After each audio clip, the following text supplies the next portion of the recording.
Hey, welcome back to Global Environment. We're still on fisheries. Last segment we went over what is an ocean fishery, where are they, why are they there. Now we're going to talk about what has happened to ocean fisheries over time.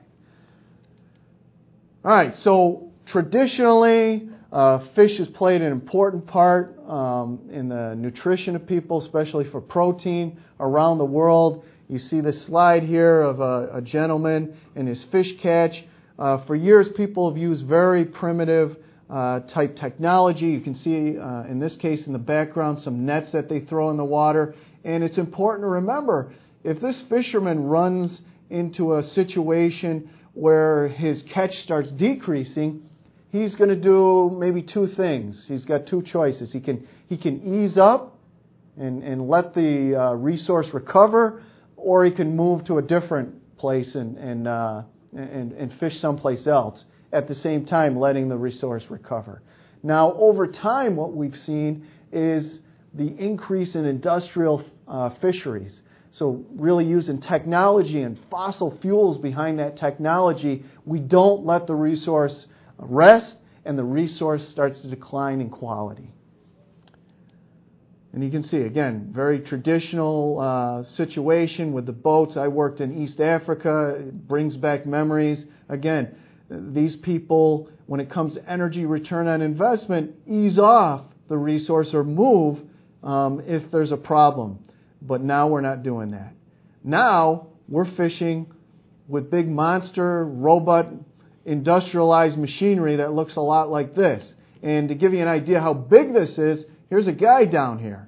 So we're using huge boats with incredible amounts of fossil fuel. We're pushing the resource.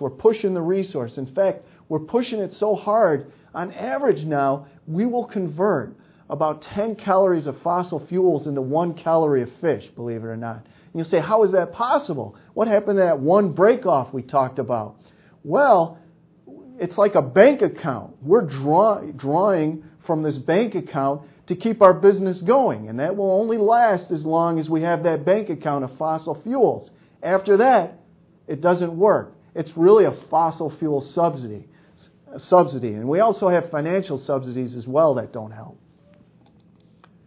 All right, so what has happened over time? Here are some slides of time on the x-axis and really the catch on the y-axis, and you can see catches worldwide have been flat or have been declining, and this is fish and shellfish.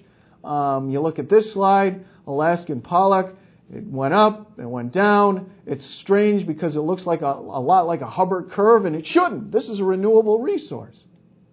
All right, look at this. Pacific halibut, declining. We're seeing this again and again.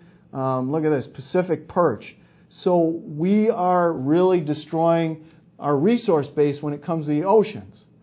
And if you quantify it, here's some amazing stats for you. 13 of the major 15 fisheries, the major ones, have collapsed or are risking collapse. And, look at this, 29% of seafood species have collapsed. There's immense waste associated with this because 23% of the catch, about a quarter of it, is just tossed back in. So that's a problem. If you're thinking about why are they collapsing, waste is a perfect example. Industrialization is a perfect example. Okay, and again, let's look back in time. This is when neoclassical economics was invented. Thomas Huxley, who we've talked about, he said, this class of fisheries, cod, herring, pilchard, mackerel, might be regarded as inexhaustible. That is not the case. We can see it. Okay, so we're going to stop right there for a little bit and talk about some other problems with fisheries, some other problems that lead to them becoming exhausted. And see you next time.